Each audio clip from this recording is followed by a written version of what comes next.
All right. Hey, ladies and gentlemen, we are live.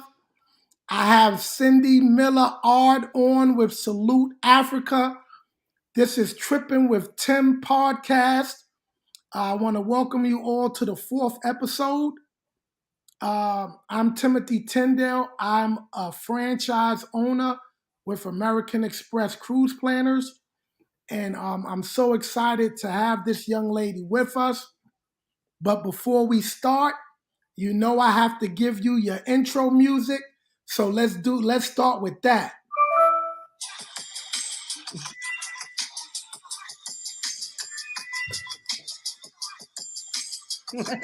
Ah, you got a bop with that, Cyndi. You got a bop. Okay, here we go. I have no beat, Timothy. All right, all right. We are on. We are locked in. Thanks everyone for tuning in. Let me get on the live. Here we go. Okay, so let's get right into it. First of all, I want to apologize for the viewers. I had some technical difficulties, but that's how it is when you just starting out and you're trying to get lit and things are moving around. So now that we're here, we're good. We have Cyndi Miller Ard here. She's with Salute Africa. Cyndi, tell us a little bit about yourself, your career, and what you've been up to. Well, I'm so happy to be here first. Thank you so much for focusing a little bit on such a great spot, Africa. And I've worked for a long time with the destination of Africa. I started out with Meridian Hotels and Resorts, working with our Africa division. And I also represented some hotels in the Caribbean with Meridian. And then for about 20 years, I've had my own business, representing some great accounts, including Salute Africa, which is really, they're a wonderful company. And I'll share with you some details. So I've been in the travel business a long time, always on the representation side and focusing a lot, mostly on the Caribbean and Africa. That's my specialty. Wow. Okay, that is great. And when you say a long time, how long is a long time? It's very long. When you said young person, I was like, oh my God, I haven't been called a young woman in a really long time. So I like you already, Tim. Well, flattery is one of my biggest problems. My No, wife will tell you it's one of my biggest things. But hey, I'm a nice guy. This is a nice podcast, and we have to share the love. We have to share the love. So let's get right into it. The big elephant in the room, of course, is COVID. It seems like we got the light at the end of the tunnel. Then it's another thing that might jump up. We never know. But how is it out there in Africa? Tell our viewers about COVID-19 in Africa and how you guys are approaching it. So, I mean, basically, the restrictions are really similar to here, I would say. I do feel like they're using, where I am in New York now, we don't have to wear masks indoors. You will see some masking in South Africa indoors, but outside, no masks at all. In the US, it seems like it's very regional. It's kind of the same thing there. You do not have to provide a negative COVID test any longer if you're Wow. vaccinated to go to South Africa.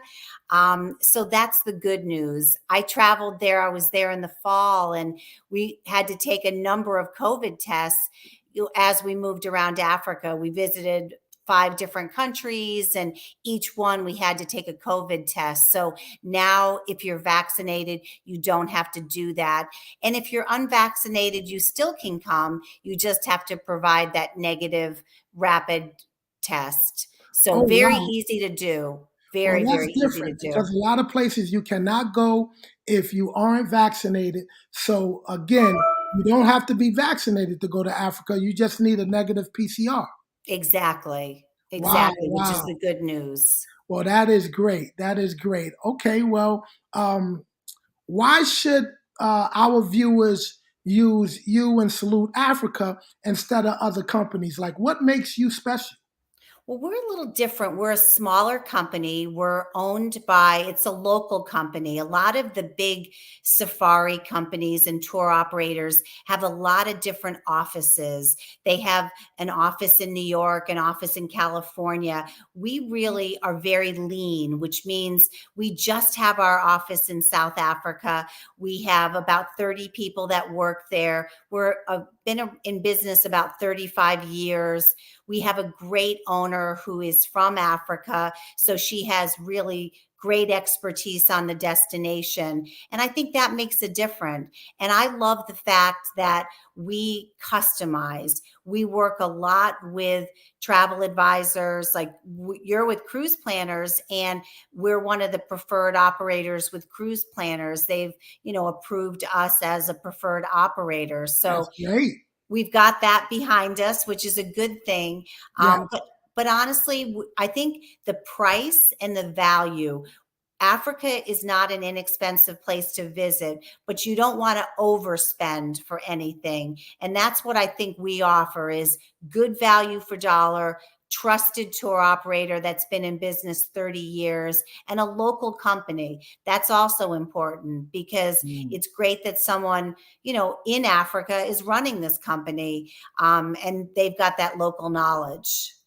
Okay, well, while we're on that topic, how are the accommodations and the lodging in Well, Africa, and what makes it unique? Well, it's so funny, Tim, because every place in Africa, you go thinking you want to see the animals, but I have to say the accommodations and the lodges are so unique. There's tented camps.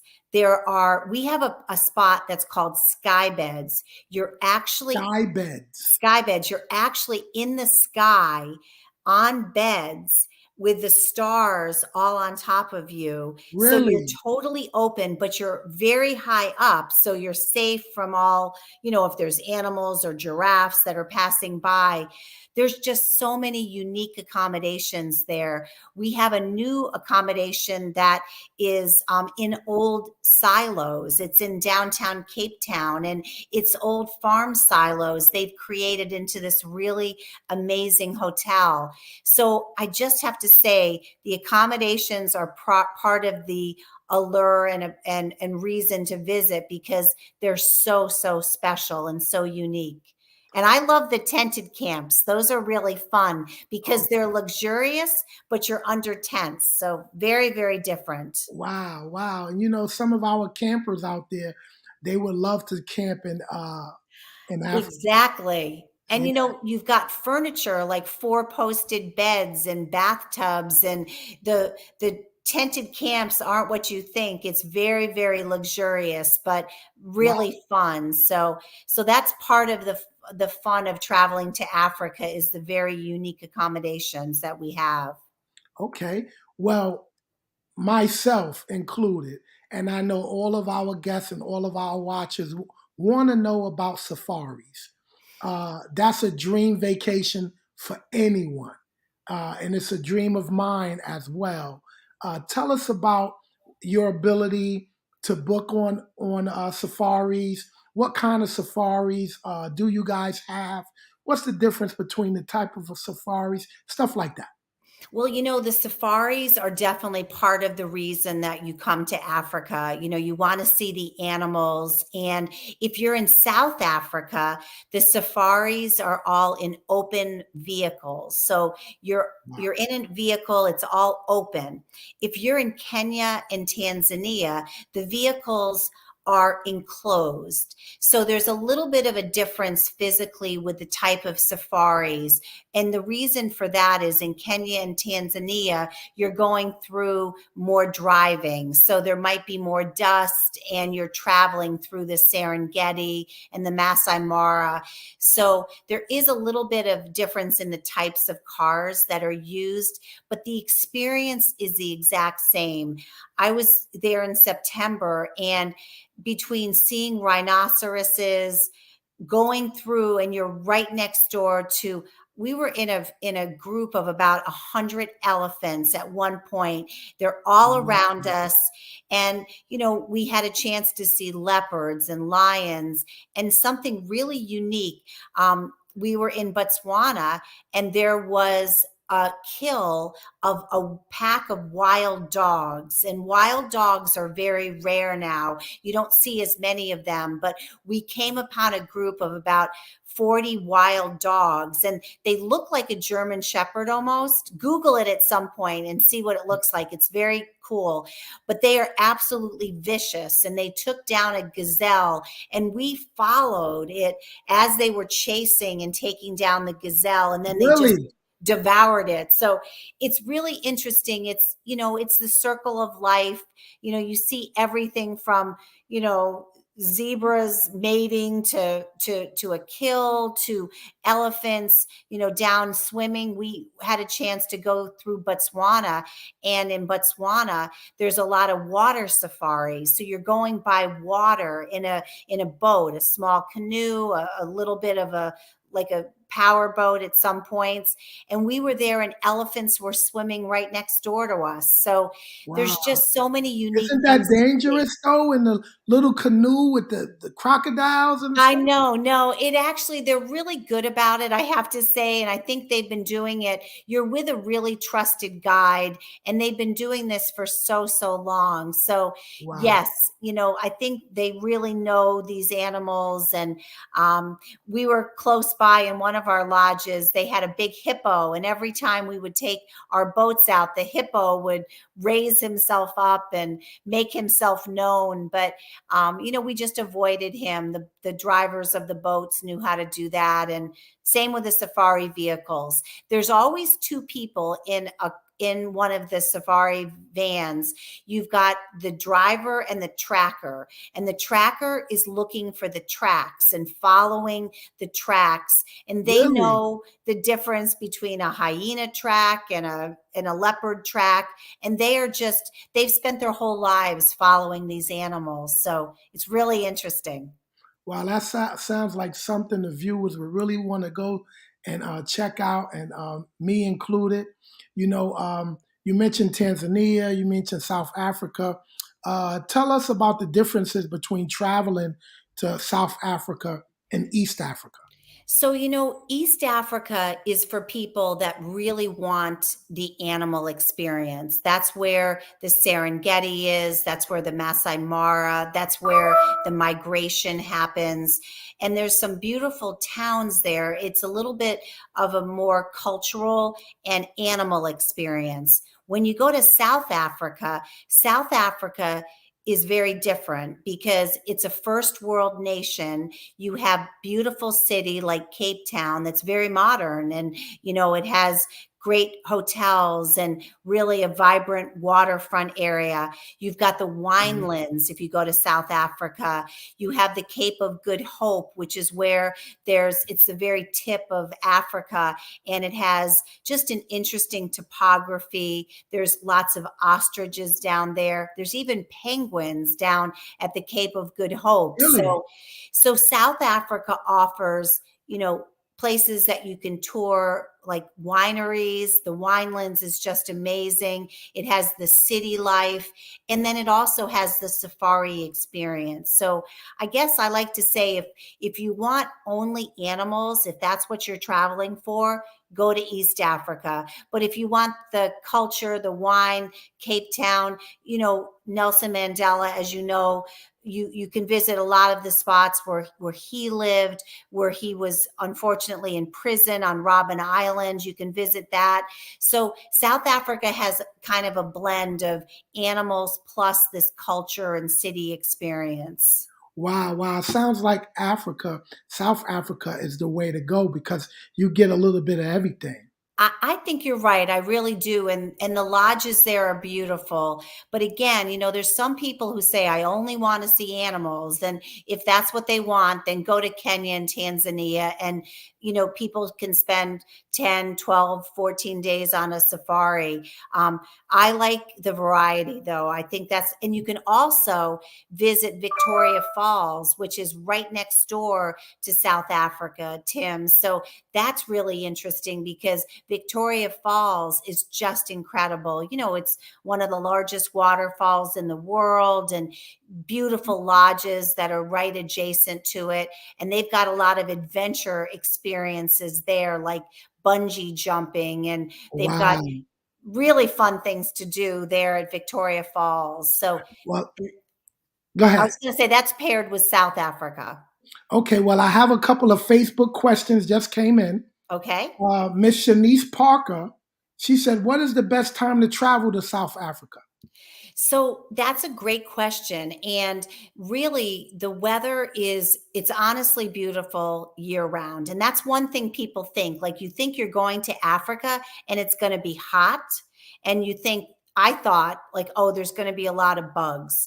And I just had that as a preconception, but that is definitely not what it's like. The weather is beautiful year round, and you have to bring a light jacket. So when you're in South Africa, you really need a fleece in the evening. It's never that hot.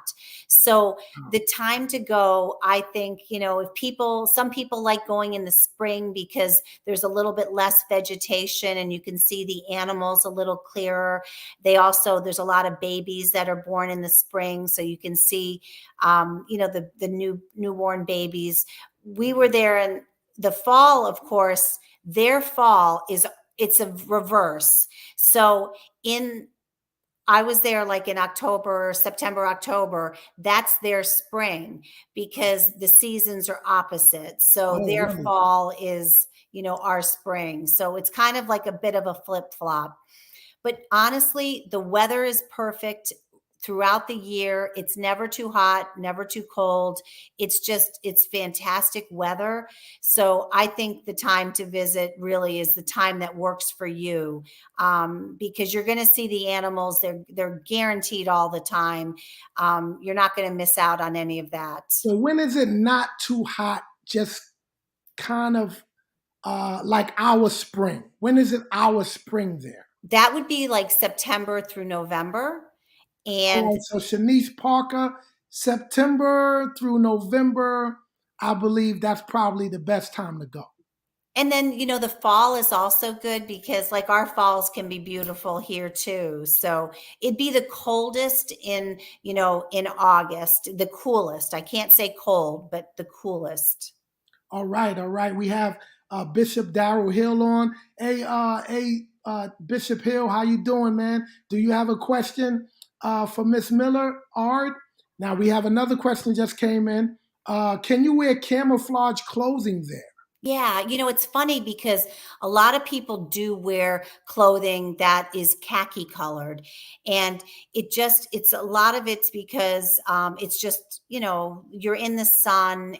It's just a little bit easier not having like something that's black on. I always wear a hat. I just always do because you're riding in a safari vehicle. Even if you're out at the winery, I think a hat's the way to go. And I think khaki is definitely the color to wear. You'll find that people are in kind of camouflage, leopard, khaki. That's popular. All right. So Miss Roxanne Mills, you got that answer. I have another question for you. Are there any misconceptions about travel to Africa? Well, I mean, I do think the misconception sometimes, I mean, the weather can be a misconception. People think it's super hot and it's really not hot there. People think that it's buggy and it's not. It's beautiful air. There's really not there's not bugs. There's not No mosquitoes. bugs? Well, there's bugs. I mean, but it's not any different than it would be here, I have to say. I was just nervous about, are there going to be spiders or this or that on my first trip, 20 plus years ago, and there was none of that. So the Wow. accommodations were perfect, and I felt really safe. And the one thing is, you go to Africa for the animals, but it's the people that live in Africa that really capture you.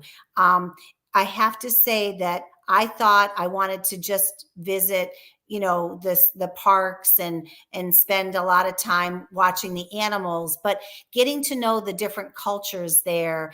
There's so many different types of, you know, tribes of people that are there, like in the Maasai.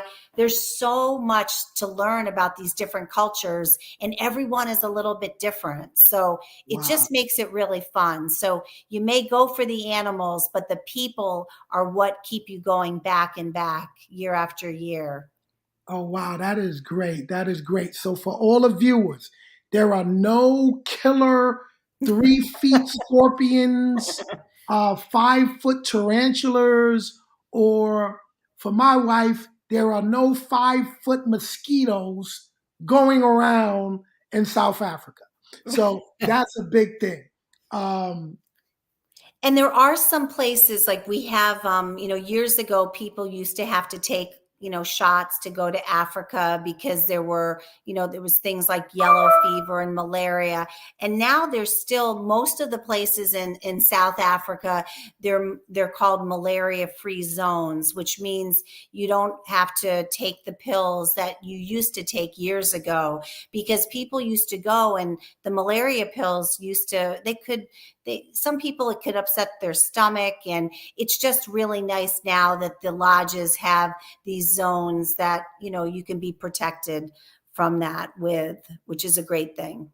well, that's really good. I have a question coming from Mr. David Nuwamanu Allen.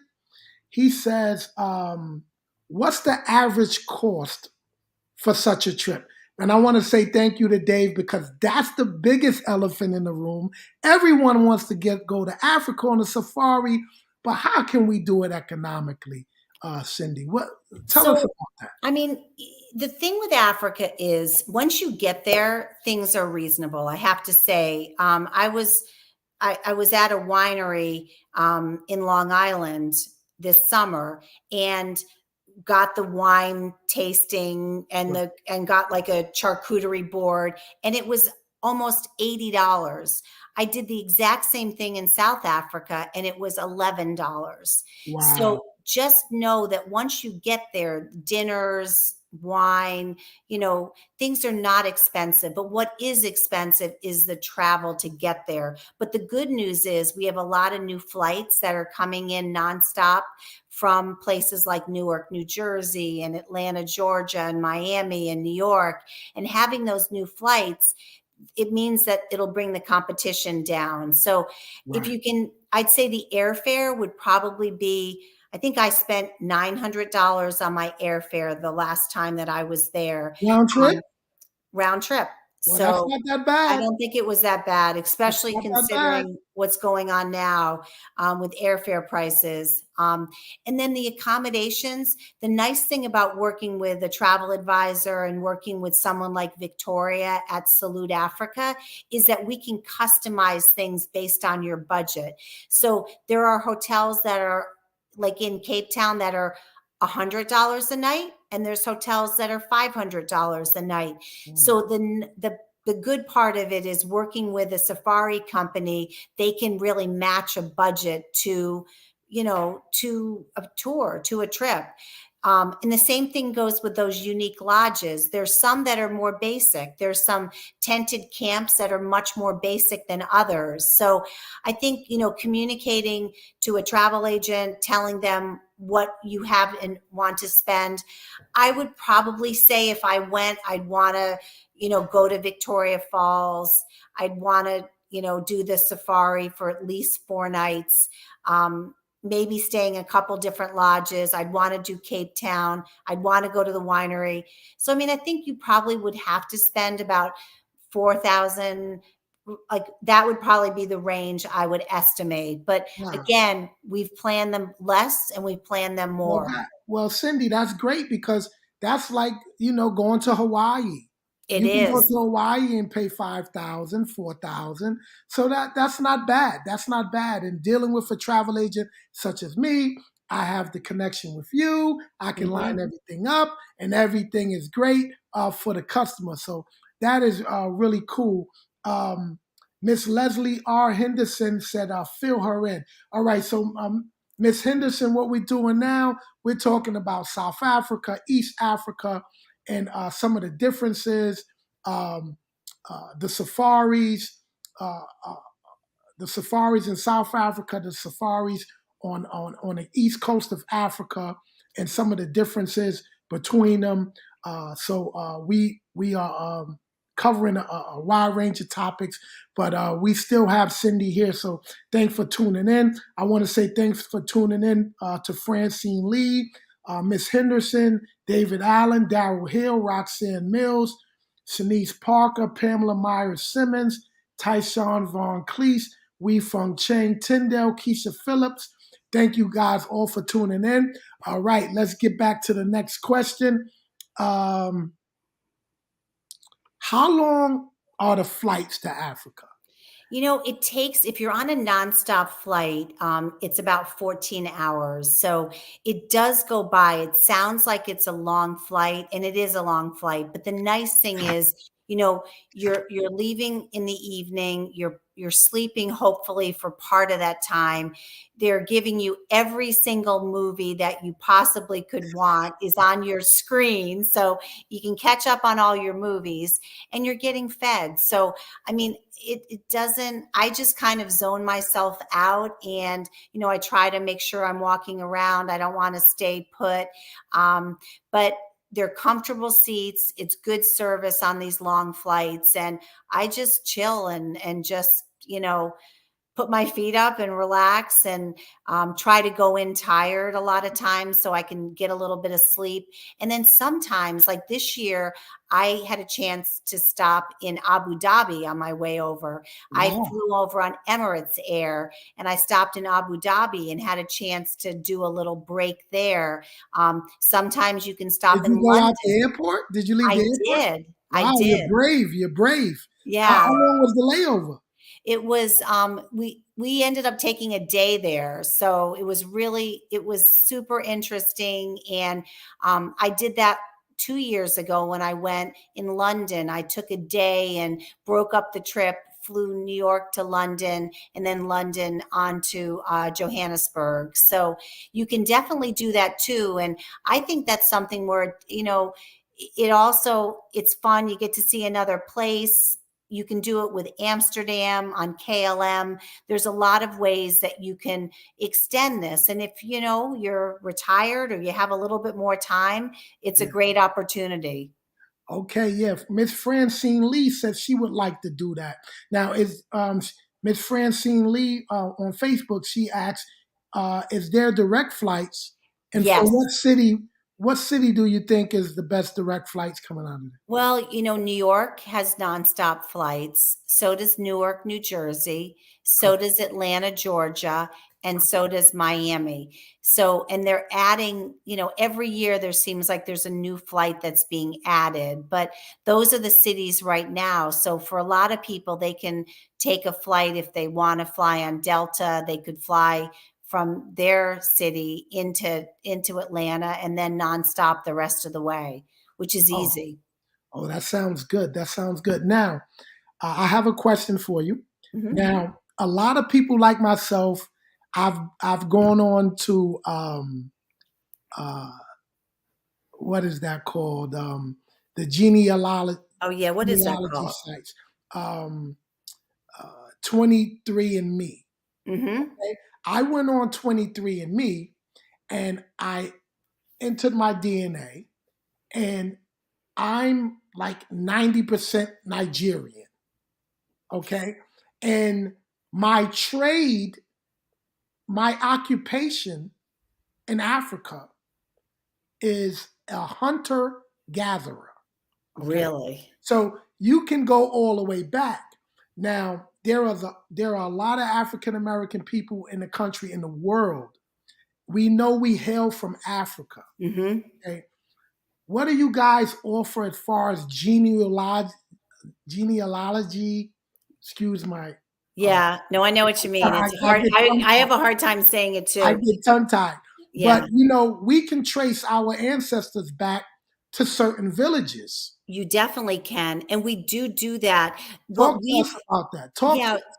so I actually, I talked to Victoria about that recently, and she said a lot of the Americans have come from West Africa, the exact places that you're talking about, Nigeria, Senegal. So there's places, it seems like a lot of the African Americans from the United States hail from the western part of Africa. But Okay. she does, if they are from South Africa or East Africa, then she does these trips where she can dive a little bit deeper and go to the villages. And that's all. It's harder with a group, obviously, because everyone's from a different, like if you're going on a group of 10 people, that can be tricky. But if you're going just yourself and your family, she plans this a lot where people can actually go back and visit where they're from. But she does focus a lot just on, there's a lot of tours. A lot of people come for the culture too of coming to South Africa, learning about, Nelson Mandela, learning a little bit about, his struggles and his successes and where he was from, Soweto. So, we do a lot of trips, a lot of group trips where people come back That's and they amazing. kind of, we've actually got a trip. It's called Footsteps of Follow the Footsteps of Mandela, and it kind of follows his life. So we definitely do the genealogy part of it. We can help and assist with all of that. But we also do things that are more like a little bit more cultural. So if so with most of the Americans being from West Africa, will Victoria be able to kind of set things up in West Africa? She can. She definitely can. The thing is, if someone's going into West Africa, it's a different destination because it doesn't have the safari component, but it's something that can be tied in with different airlines as a stop too. If someone wants to do South Africa, East Africa, and also then do West Africa, um, you know, it's it's a little bit trickier just because of the flight times if you're Right, trying to combine it. right. But she does all of Africa, so But she we can can get do it done. You're saying we she can can get it get it done. done. She can All get right. it done, definitely. Well, we could get it done. So, Dave Allen, the question: you're from West Africa, Liberia. We could get it done. Uh, uh, we might have to do an episode with you and Victoria, We can get her so we can really absolutely. dive into the genealogy, and I'll promote it for her. Maybe we'll do that in June, late June. Mhm. Write that down. We're gonna do it in late June, guys. We're gonna do a whole genealogy episode. All right, so she'll be prepared. Okay, I have a question that came in from Miss Wee Fung Chang Tyndale. Um, besides safaris, what is another common attraction that tourists will participate in? So what's neat is in South Africa, you have items like you can do the winelands is super popular because it's like Napa, California, but on steroids. It Yeah, has hundreds of wineries. So, and it's only an hour outside Cape Town, less than an hour. So you've got the wineries, which are a really, really popular thing for people to do. And then we have this year, we did a big whale watching trip. We took a beautiful drive through it's called the Garden Route, which goes to Durban. There's beautiful beaches in Durban. So you have, activities that you can do that, involve like things like museums, like in downtown Cape Town, fabulous museums. I mentioned about Boulder Beach, which is where all the penguins are. That's like about 30 minutes outside of Cape Town. And there's maybe 1,000 penguins on this one beach that you can wow, kind of go to walk through these platforms and boardwalks that take you right around all of the penguins. So, so beyond the Africa that we all think of, the visiting the animals, there's all these other great sites. And, of course, there's amazing beaches too. There's places people go to Zanzibar and Mozambique, and some of the best beaches in the world are in Africa. So we really? have that resort experience too. But Wow. I always say Victoria Falls is really special. So seeing that waterfall is something that you need to do. So So I highly Victoria recommend Falls, is that. that similar to Niagara Falls? It's wider, it's incredibly wide, and it's also, and I have some pictures of it I'll share with you next Yeah, pull time. up a picture. Sure, when pull it up. Hold on one sec. Yeah, pull up a picture. And if you have pictures of the wild dogs, I'd like to see that You too. want to see that too? Okay, Yeah, I want let's to do see it. the wild dogs. For anyone that didn't tune in earlier, on the safari, she saw a pack of wild dogs attacking a gazelle. On the safaris, you can really see that. And Keith Moore said, "Baby brother, keep doing your thing." Thank you very much, Keith. I appreciate that, man. I got to get to the ATL to see you, man. Definitely do. I see Carlos Maldonado is on. Thank you. Yolanda Goodwin Humphrey is on. Thank you, Lathea Smith. What's up, Lathea? Jamie, what's up, Jay? Thank you for tuning in. So, what you got to show us, Cyndi? So I wanted to just show you, this is a map of South Africa, and this is kind of the southern part of Africa. But just to show you, this is the city of Cape Town, which is just stunning. It has such incredible weather. Table Mountain, there's a mountain called Lion's Head that you can visit. And there's a great cable car that people come up to the top of. This is the waterfront that's right in Cape Town. It has really interesting kind of Dutch architecture because there's a tie. Even the language of Afrikaans has strong ties to Holland. It sounds almost like Dutch, and that's the language in Oh, that South looks Africa. beautiful. And those are the penguins. These are the penguins. Yeah. So these are the penguins. They're in Simonstown. This is a picture I took of the penguins when I was there. Um, Wow. and then this is Cape of Good Hope, which is stunning, great for walking. And it has Wow. thousands of Now, I'm scared of cottages those. here. I'm scared of those. They're Watch scared of this. you. Tim, they're more scared than you are. Yeah, right. But this is the wineries, just to show you some of the wineries, and there's hundreds of wineries that you'll Wow. find, and the backdrop of the beautiful mountains behind you. And there's two really nice towns, Stellenbosch and Frankshoff, and then we have whale watching. You can Hey, even hold go on. white. Stop. How Hold do you on. want Stop it there. Stop there. Stop there. to? Now, Are you going to pass on that? that's always been a dream of mine to go in a cage with the sharks. You can actually set that up.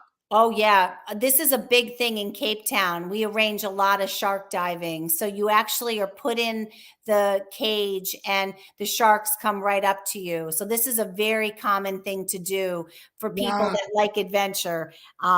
Easy to do. You don't have to even know how to scuba dive. They train you. You're basically just breathing in, they drop you here. So it's crazy, isn't it? Okay, now hold on. Before you go on, Miss Henderson asked about the village visits to the villages. Can you go back to that just briefly about the genealogy part and what we can do for that?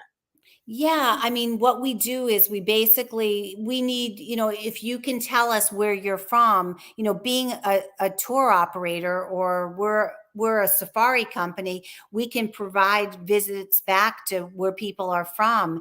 It's just we kind of have to know what the area, like what country it is, and then we kind of dig a little bit deeper and try to assist with the transportation there.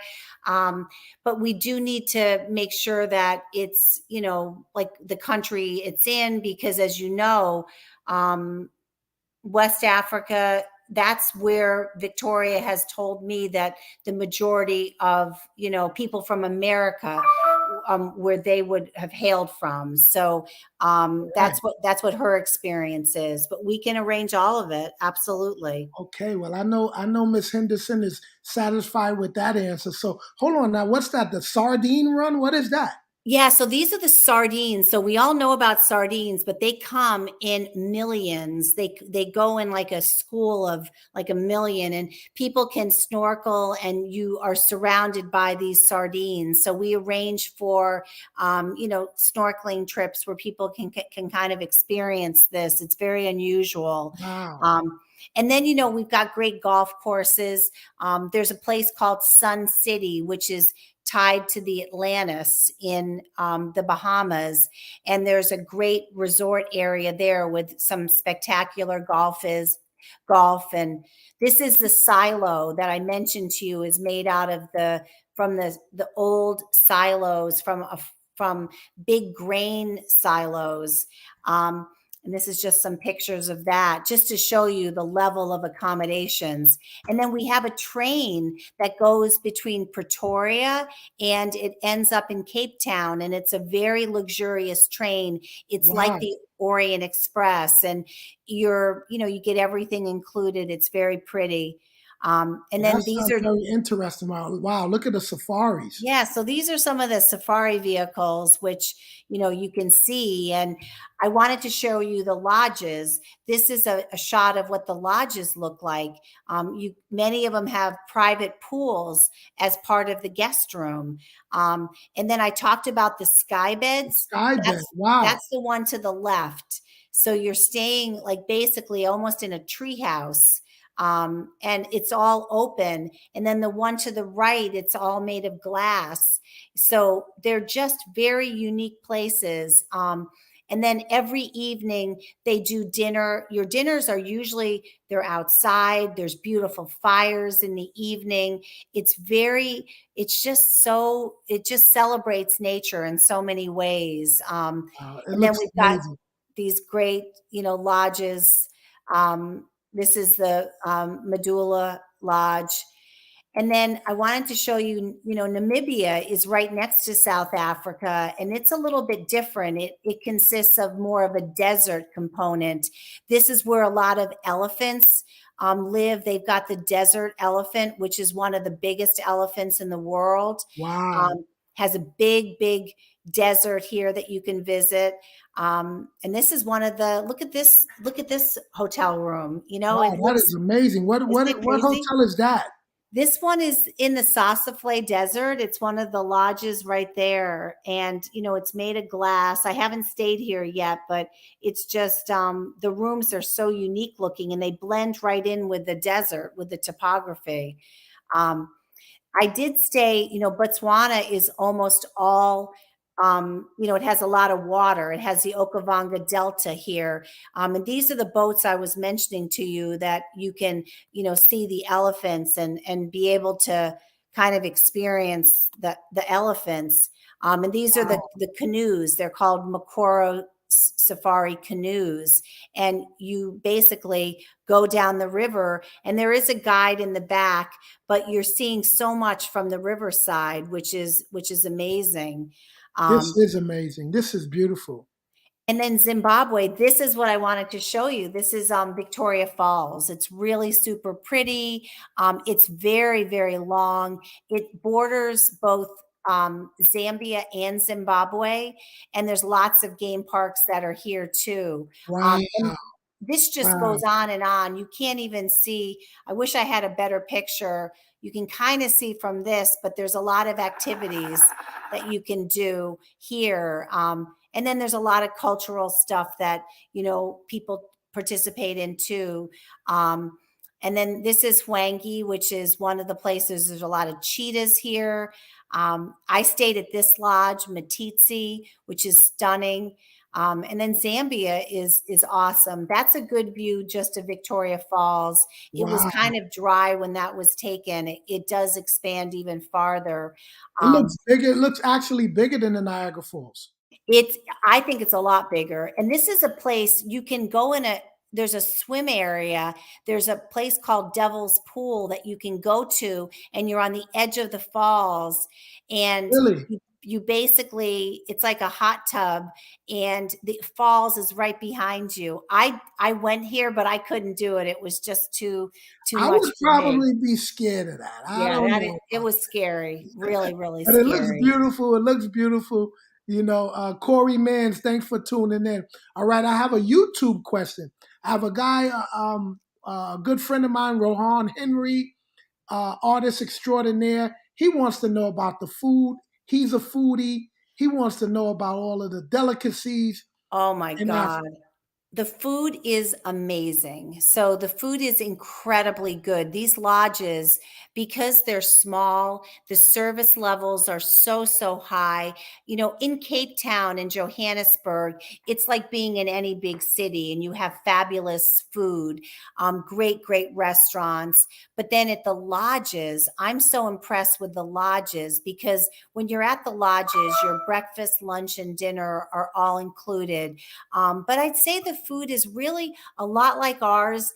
If people that are wine lovers, they know how many great wines come from South Africa.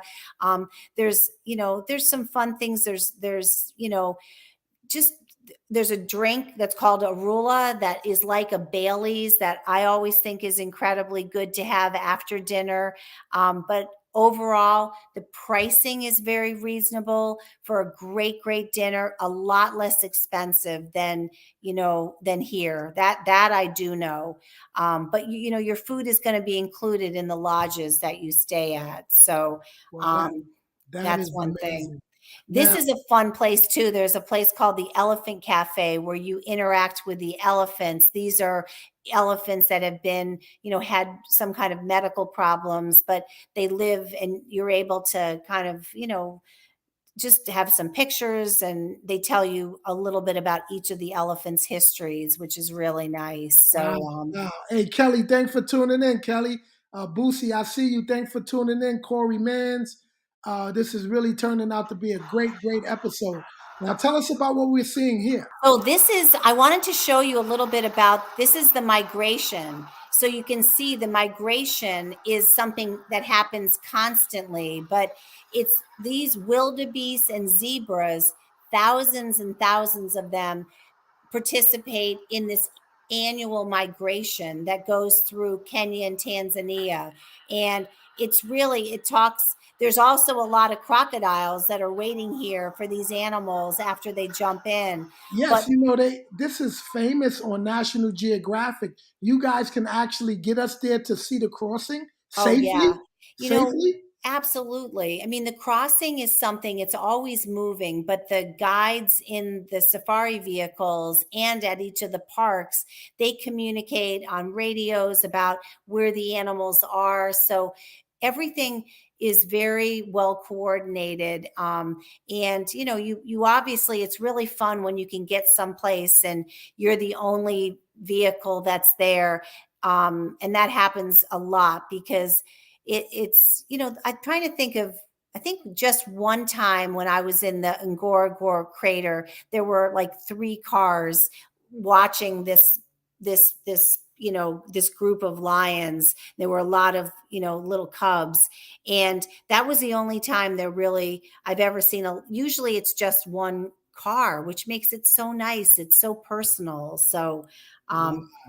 and That there is are a lot of the rhinos too. This is a neat park, Lake Nakura, because it has a lot of flamingos, as you can see. And these are just more of the accommodations, so you can see just how neat these places are. There's just so many great places to stay. hold on. Giraffe Manor. Tell us about that.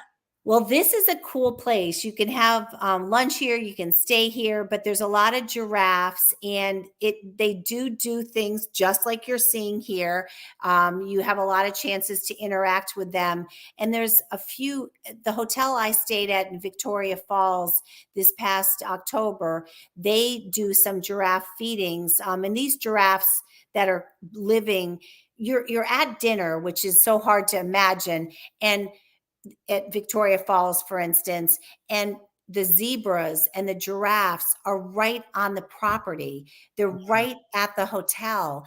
And these ones have become really used to humans. They're just almost immune to what we do, but you can do some feedings, which is really fun. So it makes for some good pictures and a lot of laughs.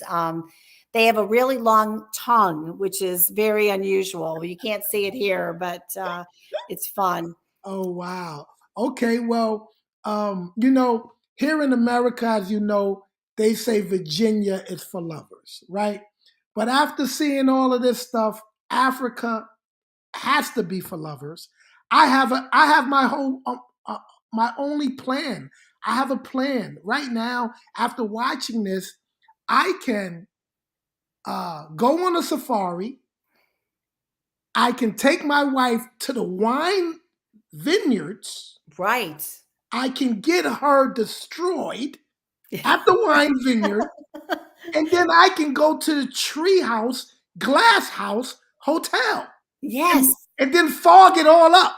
Right. Right. Exactly. It's amazing. Exactly.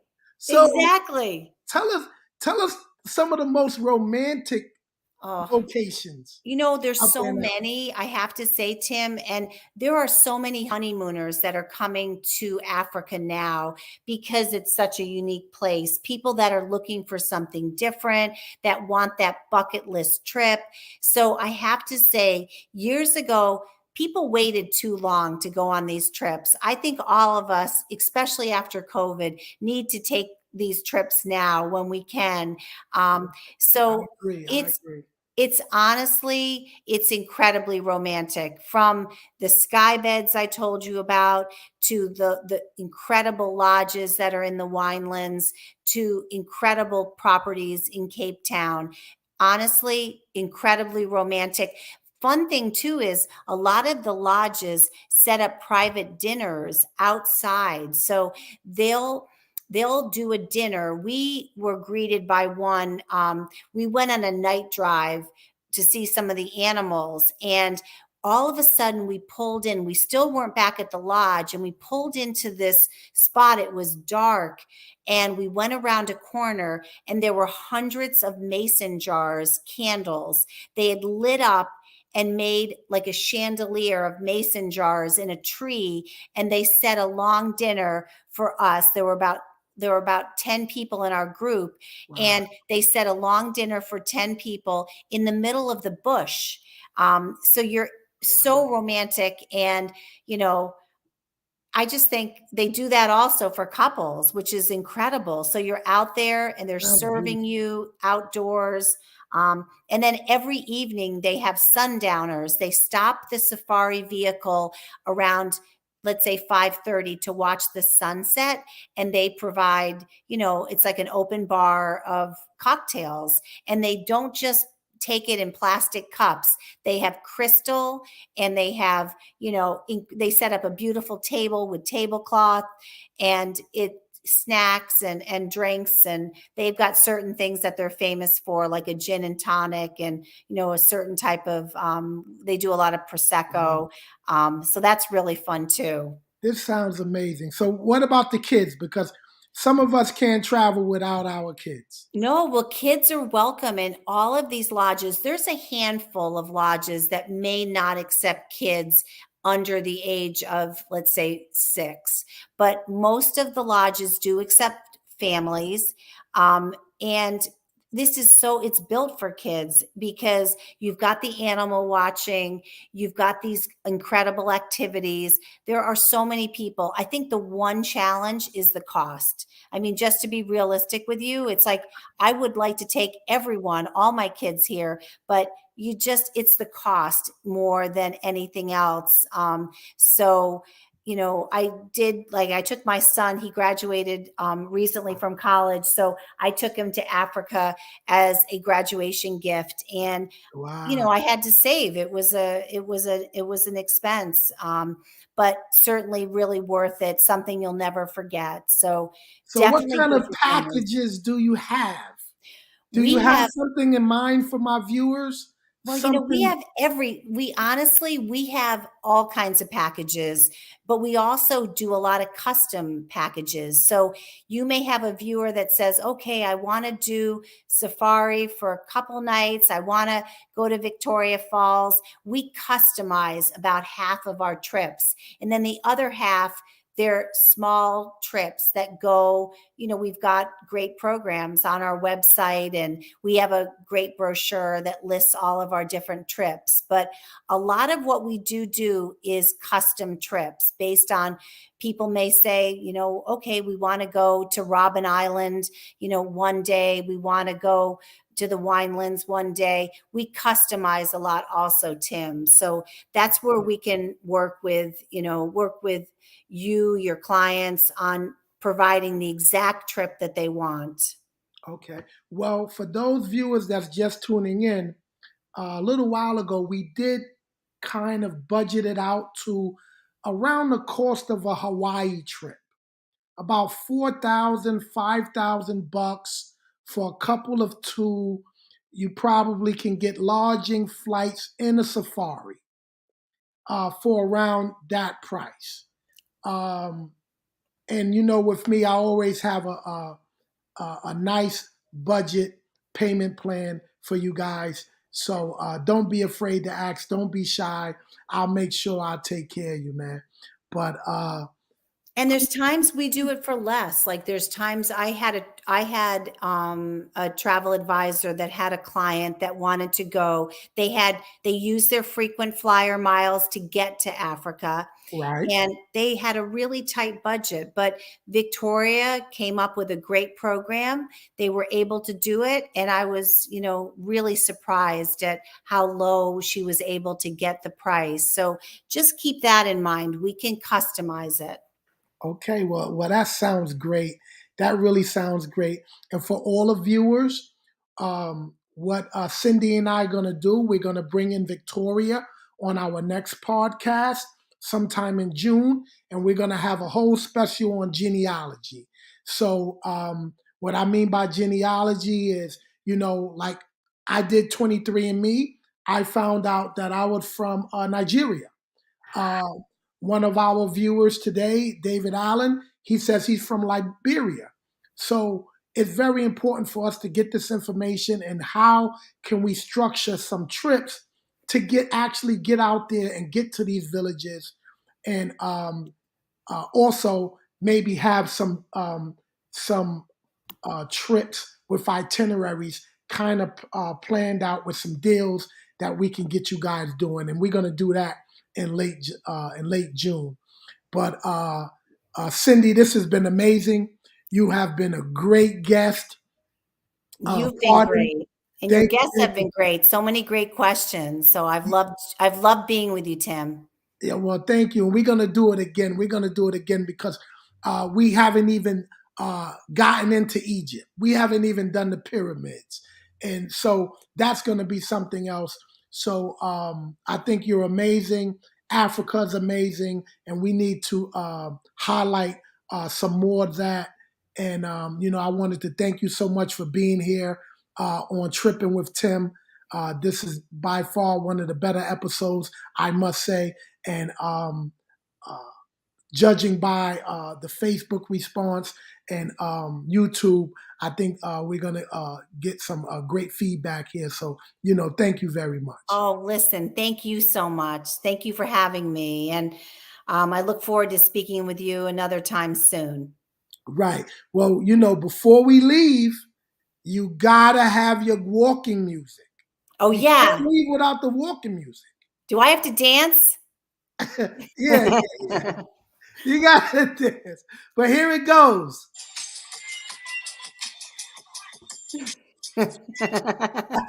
You're not dancing, Tim.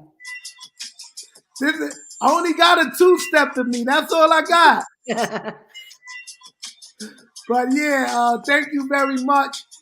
And we'll definitely talk again. Get with Victoria. Let's set something up for mid to late June. Sounds perfect. Okay. Thank you so much. Thank Have a you. great Memorial Day holiday too. You too. Thank you Okay. very much for coming on, Tripping with Tim and Cyndi Miller Ard. And thank you very much, Cyndi. And have a great day and a great weekend. Thank you. All right.